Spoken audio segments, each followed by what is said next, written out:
Halaqas samawati vel arz bil haq.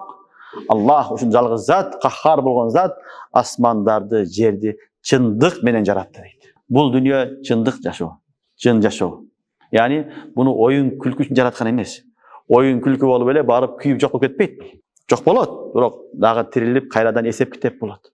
Kafirlar oynagандай эле бул дүйнөдө ойноп анан ошо менен жок болуп кетебиз деген түшүнүк мусулманда болбойт. Мусулмандын түшүндүгү Алла асман жерди чындык менен жараткан. Бул дүйнө вактылуу, бирок чындык менен жараткан. Ал вакытта ибадат кылсаң, кыямат күнү келгенде жакшылыгын көрөсүң. Кудайга ишенбесең, туура эмес жашаган болсоң, анын азабын дагы кыямат күнү көрөсүң деген ушул чындык. Мына ошону Аллах өзүнүн кудретин баяндап атат. Халaqas samawati wal arda bil haqq. Asmandарды, жерди чындык менен жаратты. Wa yukawwirun nahara 'ala al-layl. Жана айлантат дейт. Түндү күндүзгө, күндүздү түнгө. Түшүнүңөрбү? Yukawwirul layl дегени түндү күнгө алмаштырып коет, айлантырып коет деген сөз.